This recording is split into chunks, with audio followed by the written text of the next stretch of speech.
Sesaat lagi, Anda akan ikuti Titik Berangkat bersama Fuad Adi, penulis dan founder Cycle Institute. 8.5 FM, Afrika Indonesia. Assalamualaikum warahmatullahi wabarakatuh. Kembali lagi, Santi masih bersama Anda tentu saja. Saat ini kita berada di program Titik Berangkat yang bisa Anda simak setiap jam 11 lebih 15 menit.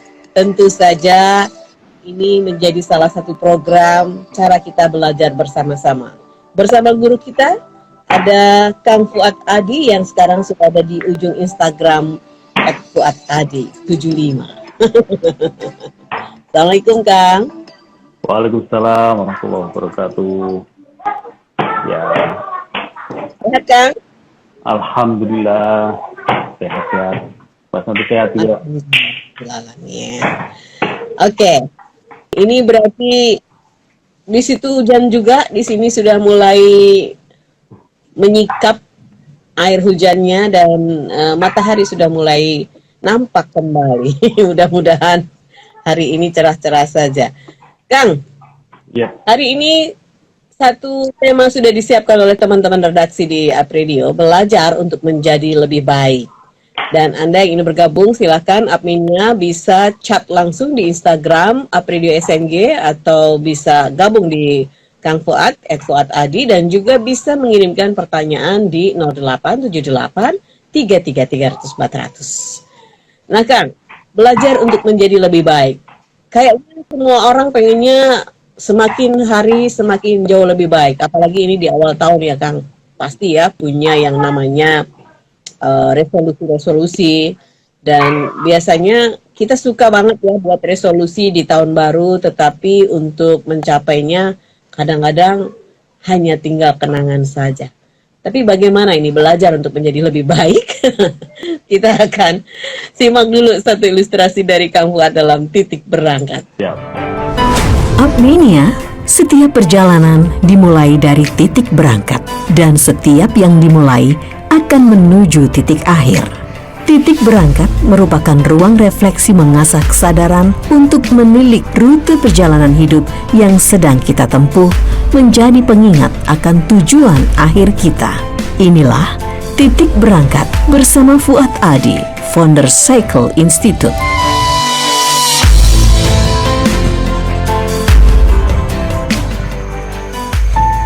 Dalam realitas kehidupan, terkadang kita merasa iri, lalu merasa tidak percaya diri saat tiba-tiba kita terbersit membandingkan dengan orang lain atau melihat posisi orang lain di luar kita. Kenapa dia bisa begitu, saya tidak ya? Kenapa dia bisa sukses itu, saya tidak ya? Atau kenapa dia bisa mencapai apa yang selalu dia inginkan, sementara saya tidak ya? Lalu tanpa sepengetahuan, dengan sembunyi-sembunyi atau berterus terang, kita menginginkan seperti mereka. Lalu kita mengikuti jejak yang mereka lakukan itu. Walhasil tetap saja bahwa saya tidak pernah menjadi dia. Bidang atau pekerjaan yang digeluti bisa jadi sama saya dan dia. Ilmu yang saya pelajari pun sama dengan dia. Tetapi pada akhirnya kenapa tetap juga berbeda ya? Belajar untuk menjadi lebih baik tentu bukan sesuatu yang buruk. Mengikuti keberhasilan orang lain tentu juga bukan sesuatu yang jelek. Tetapi untuk membuat saya menjadi dia, kita menjadi mereka, apakah iya? Pada kenyataannya, saya tidak pernah menjadi persis seperti orang lain. Karena pada dasarnya masing-masing kita memiliki peran yang memang berbeda-beda, memiliki mandat yang juga tidak ada yang sama. Bahwa kita berada pada satu bidang yang sama, pada satu pekerja yang sama, tetapi toh tetap saja bahwa kita berada dalam ruang peran yang berbeda-beda. Jadi kenapa tidak berdamai dengan apa yang kita dapatkan dari seluruh peran yang kita lakukan dengan sungguh-sungguh? Karena bisa jadi disitulah memang oleh semesta kita ditempatkan. Iya, itu tadi belajar menjadi lebih baik. Kadang-kadang memang kita suka banget melihat rumput tetangga itu lebih hijau dari rumput rumah kita ya, karena musim hujan. Coba kalau musim kemarau, sama-sama gersangnya ya kan. Nah, kesadaran untuk memahami bahwa kita berada dalam lingkungan atau bahkan dalam dunia ini punya mandat atau peran diri sendiri itu harus mempunyai salah satu alat khusus dalam diri kita kan, sehingga ada early warning system ketika kita melihat orang lain, aduh kok dia begitu, aku begini gitu ya, kayak lagunya Bruno Pasolima ya, engkau begitu, aku begini, ya kan? Ya, yang pertama ini memang sebagai kecenderungan ya saya pun banyak mengalami gitu, kecenderungan sebagai manusia. Pada satu sisi ada dorongan untuk terus bertumbuh gitu ya. Di sisi lain, pada sisi gelapnya itu terkadang kita juga tidak dalam rangka bertumbuh, tetapi lebih ketidakmauan menerima terhadap situasi kita saat ini. Ya kalau bahasa di istilahnya itu lebih gampang kufur, ya. Tidak mau menerima apa yang ada pada hari ini gitu kan. Nah, padahal keberadaan kita hari ini juga seberapapun kalau kita lihat dari sisi kenikmatannya itu kan menjadi sebuah anugerah. Nah, inilah yang tidak mudah untuk kita berada dalam satu keseimbangan antara sebagai manusia yang itu kalau hari kemarin lebih buruk dengan hari ini kan merugi. Artinya bagaimana perbaikan itu terus bisa dilakukan, tapi juga bisa mengendalikan pada sisi yang kita bersyukur atas keberadaan kita hari ini, sehingga tidak perlu iri atas apa yang dicapai orang lain, tidak perlu kita harus menjadi orang lain. Nah, ini satu balancing yang mungkin tidak mudah gitu. Karena sebetulnya di dalam diri kita ini juga punya satu, dalam tanda petik, semacam kebebasan untuk mengaplikasikan otoritatif dari diri kita. Kita itu punya kemerdekaan, kita itu punya otoritas sendiri untuk bisa menentukan siapa diri kita. Nah, sepanjang kemudian penemuan atas diri kita inilah yang perlu kita gali, sehingga kita bisa memposisikan yang itu tidak perlu menjadi orang lain. Nah, dalam isu-isu akhir-akhir ini justru ini menjadi sangat relevan gitu. Kali kita kaitkan dengan soal kajian radio kemarin lah, soal personal branding gitu. Nah, itu kan bicara soal keunikan diri, bicara penemuan soal kesejatian diri seperti apa, otentisitas diri seperti apa gitu. Nah, penggalian-penggalian itu yang menurut saya justru mestinya bisa kita temukan. Dan skalanya bisa kita ukur ya, sesuai dengan kita sendiri. Meskipun memang ya tidak salah ketika kita melihat standar orang lain. Tetapi tidak bisa serta-merta bahwa standar itu menjadi pas dengan apa yang kita jalani, apa yang itu memang menjadi otentitas kita sendiri gitu. Jadi menurut saya yang lebih penting dari bagaimana kita menjadi sukses katakan itu adalah menemukan kesejatian diri gitu. Nah, proses belajar untuk terus-menerus itu menurut saya di situ.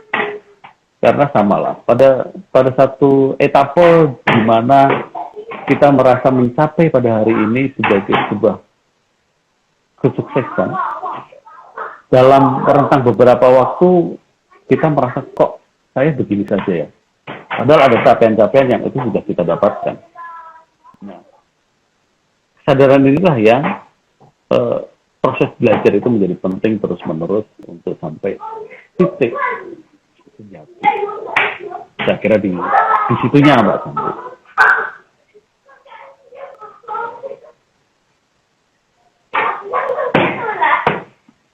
Suaranya nggak kedengar lagi nih. Nah, Kang Fuad, ini berarti ada koreksinya sama menjaga hati kan? Karena kalau kita mengingatkan bagaimana kita harus bersyukur dengan apa yang ada dalam diri kita dengan kembali agar kita menjadi kita sendiri dan tidak banyak melihat orang lain dalam kata arti yang ini gitu. Nah, Kang, proses menjaga kita untuk tidak melebar. Jadi artinya kesuksesan orang itu bisa memacu kita untuk bisa lebih. Daripada kita memandang itu menjadi sesuatu yang agak susah kita raih. Tapi kita akan ke WhatsApp dulu kan, karena sudah ada yang mengode, ada yang masuk. Jadi pending dulu pertanyaan saya untuk dijawab. Tapi kita ketemu dulu sama Lukman. Selamat siang, Apridio. Selamat siang, Bapak. Lukman, kebetulan saya ini juga masih bertanya-tanya pada diri saya siapakah saya ini. Kemudian saya selalu melihat dengan orang lain. Dan saya rasanya susah sekali untuk mencapai pada kesuksesan diri saya sendiri. Orang lain kayaknya gampang banget ya untuk sukses jadi ini dan itu. Saya agak susah sekali hanya untuk mendapatkan nilai bagus saja di mata kuliah yang saya sekarang geluti, itu agak susah.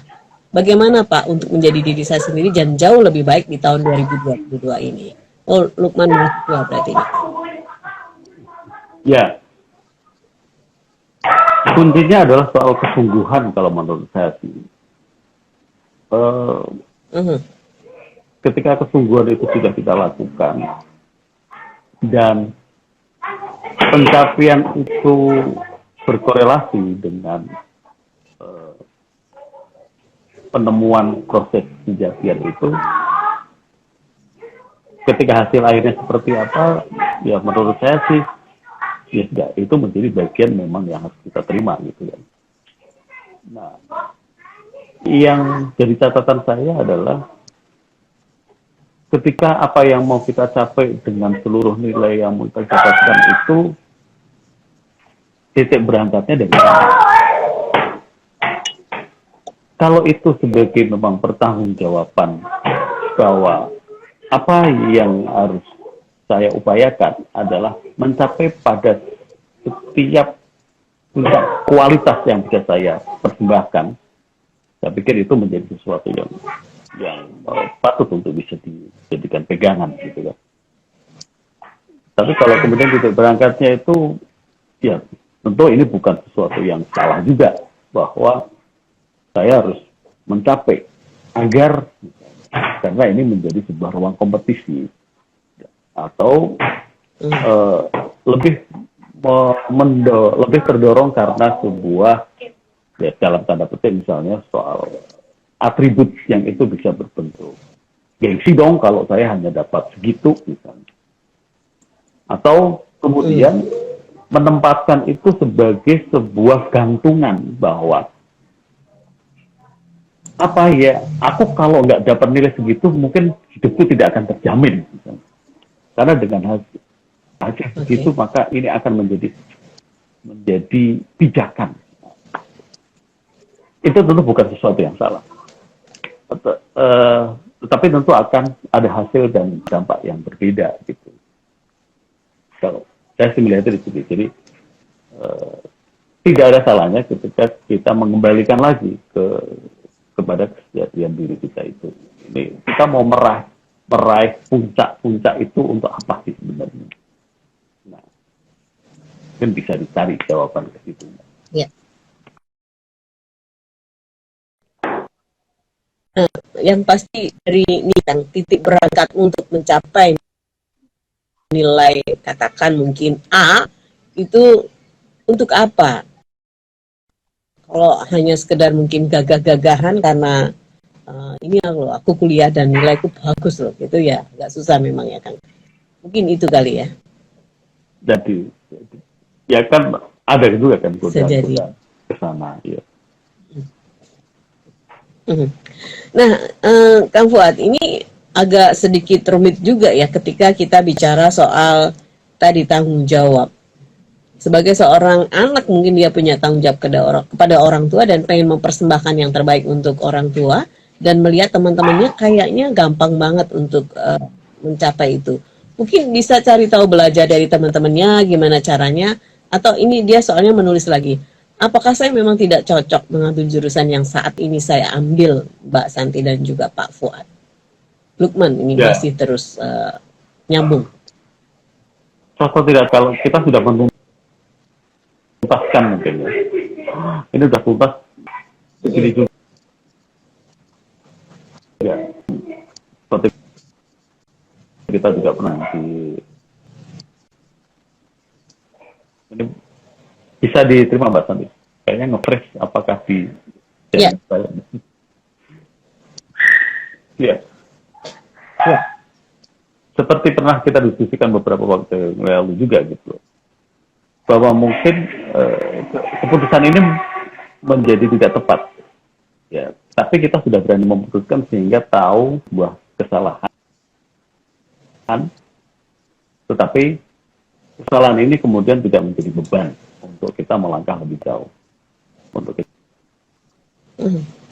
ya. Kalau memang tentu butuh proses untuk sebuah pembuktian gitu. Tidak cocokannya Ya. ini. Tetapi terkadang apa yang hari ini kita lihat tidak cocok itu bisa kita jadikan sebuah pijakan untuk langkah selanjutnya. Seperti misalnya kita berteater gitu. Tidak harus kan kemudian dalam sebuah berteater itu untuk menjadikan saya seorang aktor di sebuah misalnya itu tidak harus. Tetapi di situ saya bisa belajar. Kita memiliki karena saya berlatih untuk bisa memerankan sebenarnya. Ya, saya yakin bahwa itu bukan sebuah kesia-siaan. Ilmu yang didapat itu terkadang kan kita juga bisa bahwa ketidaktepatan itu ditunjukkan dari setelah kita melangkah gitu.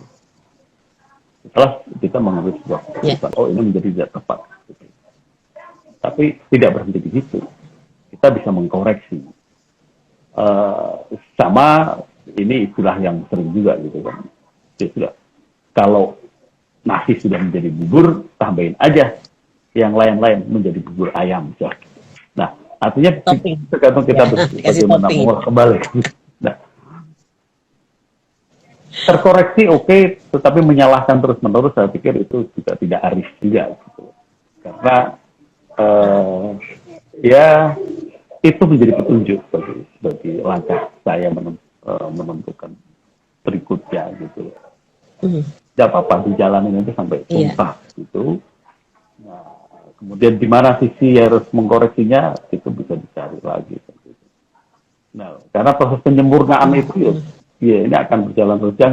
Jangan berpikir bahwa ketika misalnya saya Mbak Santi di hari ini itu tidak butuh koreksi untuk kedepannya. Nah, bisa jadi waktu mahasiswa dulu membayangkan apa yang kita bayangkan hari ini, tetapi belum tentu yang begitu itu sampai di titik apa yang kita bayangkan itu menjadi tepat, belum tentu juga gitu. Jadi tidak perlu takut untuk sebuah mengkoreksi sepanjang semangat belajar memperbaiki itu terus bisa kita taruh lagi dalam proses kehidupan kita gitu. Jadi jangan cepat menyimpulkan ya Kang ya, apakah ini salah yang aku ambil atau memang tidak cocok dan lain sebagainya. Ini nanti kalau ketemu dengan seperti ini, masukkan saja mungkin Lukman ya, tidak akan pernah ketemu pada titik apa yang kamu inginkan. Karena akan berubah lagi, kalau ketemu masalah akan bilang lagi nggak cocok, berubah lagi dan merubah lagi gitu ya. Lebih sabar menghadapi proses, dan tadi Kang Fuad bilang ada pepatah yang mengatakan kalau nasi sudah jadi bubur, maka tambahkanlah segala topping-toppingnya menjadi sebuah sajian yang lebih lezat, begitu ya, bubur ayam. Baik, Kang, apakah perlu ada seorang pendamping atau katakan guru ya ketika kita menjadi jauh ingin lebih baik? Katanya kan kalau ngaji itu akan lebih enak kalau ada gurunya, atau lebih baik ada yang ngarahin, begitu kan? Sangat perlu. Hidup ini ya, makanya kedengar Mas Andi ya? Apa nge-fresh lagi nih? Ya. Ya, sangat perlu. Karena ya kecuali pada orang-orang yang spesifik yang itu nah, kita tentu butuh. Nyatanya pada semua agama itu butuh kitab suci gitu loh. Nah, guru itu kemudian menjelaskan bagaimana pemahaman terhadap dari kitab suci itu kan. Nah, kehidupan tentu itu lebih itu yang perlu kita pelajari.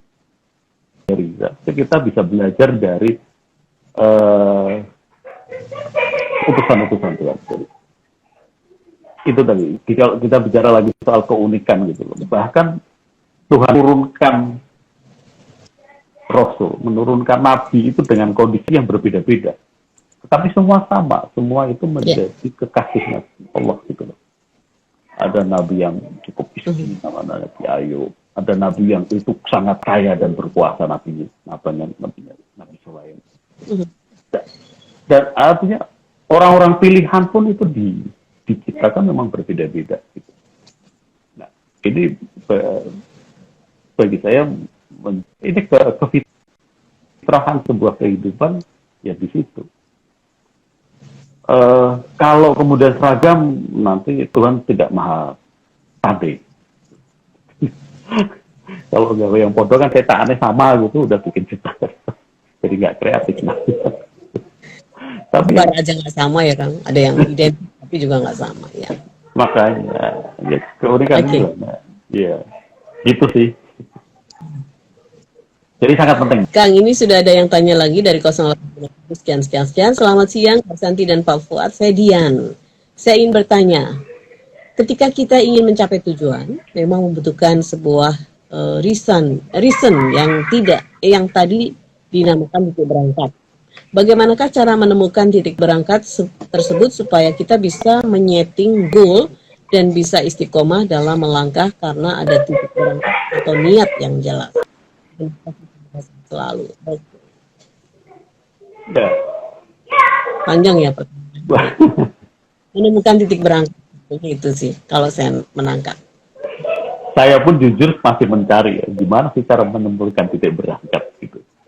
Nah, ya sampai hari ini sih secara tools teknisnya belum menemukan. Tools teknis harus apa gitu, syaratnya 1, 2, 3 gitu. Nah, seiring berjalannya waktu dan ini sebetulnya juga menjadi sebuah naluri manusia, di mana kalau memang ya kita itu masih bekerja, maka kita akan dalam setiap waktu kita munculkan pertanyaan-pertanyaan.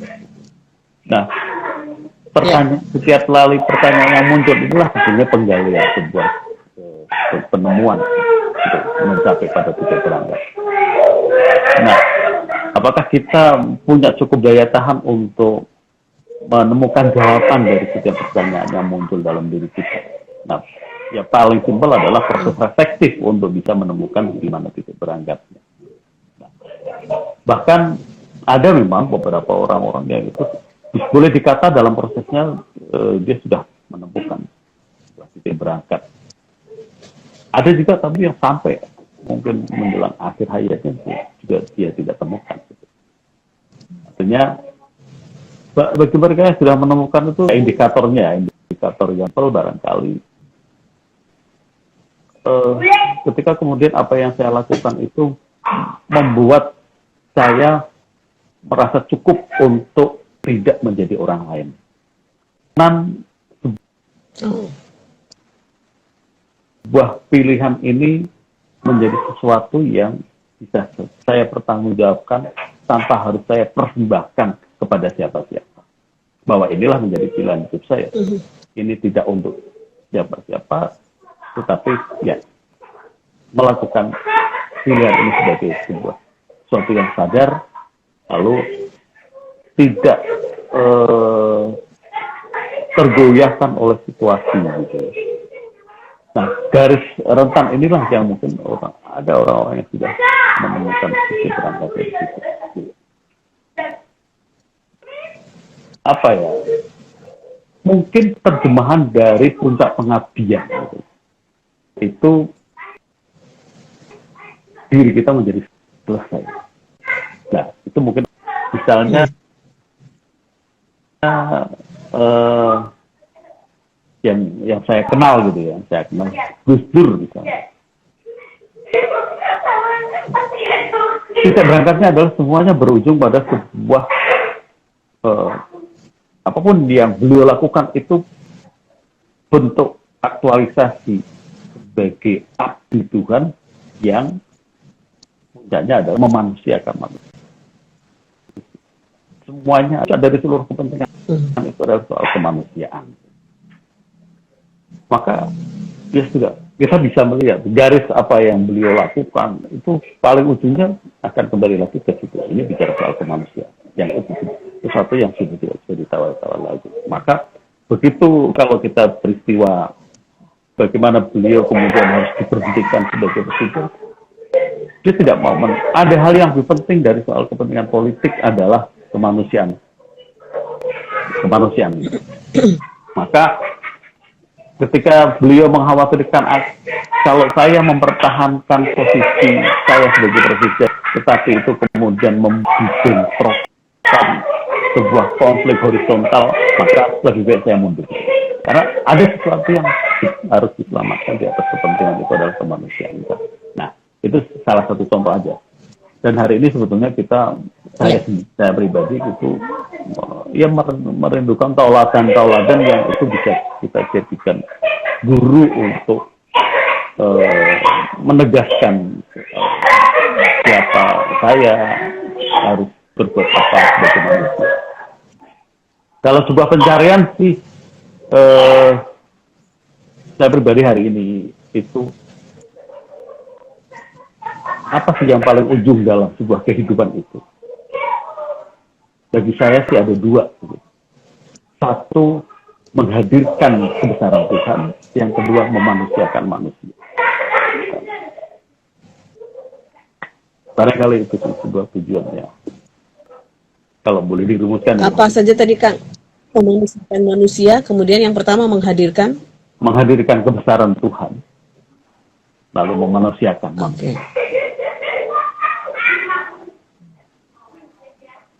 Kang, dua hal ini mungkin ya yang memang kadang-kadang memunculkan satu dilema pada diri kita ketika tadi kita melakukan sesuatu karena pengen dianggap, kemudian juga merasa jauh lebih baik dari yang lainnya. Mungkin di item yang kedua tadi ya, Kang Fuad ya, yang agak sedikit kita lupa bahwa kita sebetulnya di mata Tuhan adalah sama. Oke. Dian, itu tadi ya jawabannya. Sampai di titik ini juga Kang Fuad merasa masih harus mencari dan menggali. Kita semua juga sama. Mungkin ada orang-orang tertentu yang memang sudah bisa menemukan itu dan sudah bisa terlihat dari mana, dari seperti apa beliau berkehidupan. Ya, sekarang ada siapa nih? Oh, selamat siang, Pridio. Selamat siang, Pak Fuad. Saya Anas, kebetulan saya ini adalah orang yang bersyukur di masa pandemi karena saya mendapatkan kehormatan perampingan karyawan yang pertama. Kemudian langsung move on, tidak malu dan juga tidak sambat. Saya menemukan satu titik kelebihan di diri saya baru setelah saya tidak menjadi karyawan. Saya jualan, Kemudian saya juga menggunakan akses internet karena saat ini memang jualan online yang salah satu pilihannya. Yang menjadi pertanyaan saya, Pak Fuad dan juga Mbak Santi, apakah titik berangkat itu tidak harus dirasakan kita di masa yang lalu, tetapi apakah memungkinkan titik berangkat itu bisa kita rasakan justru kita sudah semakin dewasa atau semakin tua dan menuju pada akhir, di titik akhir. Jadi juga nih. Terima kasih Anas. Sangat mungkin. Sangat mungkin ya. Arya rame banget sih. Oh, ya. Kamu kok seneng banget tuh ya. Ada Arya dan teman-teman. Sorry itu. Tapi terganggu nggak noise-nya? Masih bisa didengar. Silakan Kang. Selalu ada backsound-nya, sorry. Oh iya. Sudah di rumah pun gitu.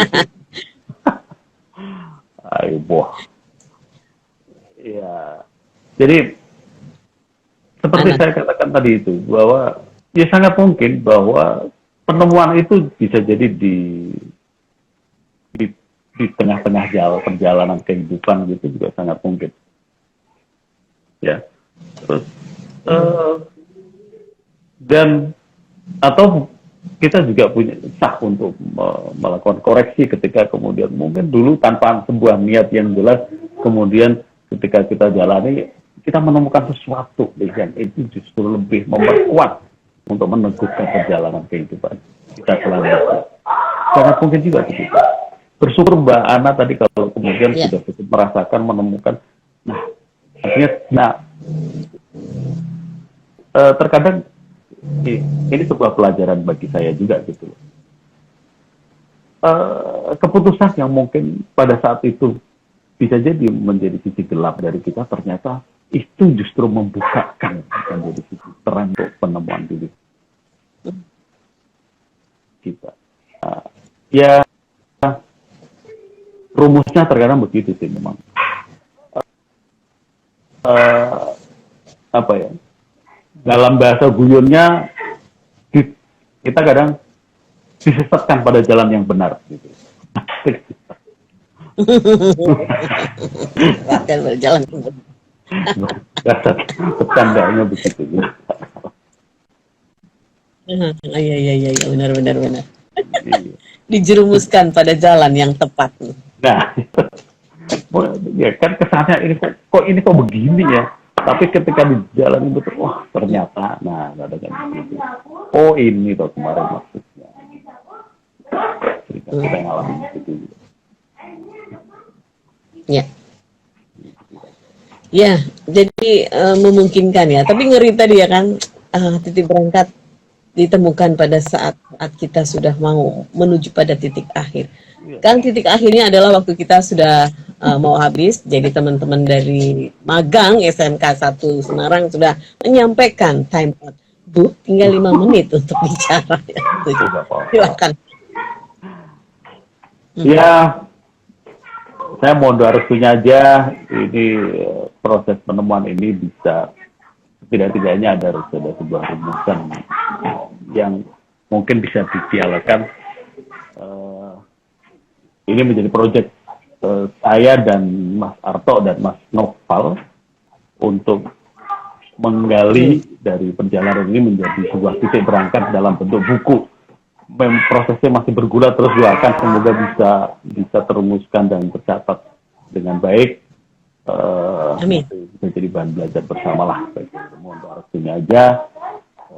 Titik berangkat ini bisa segera terwujud.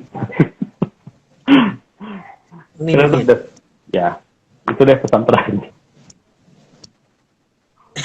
Jangan terakhir dong.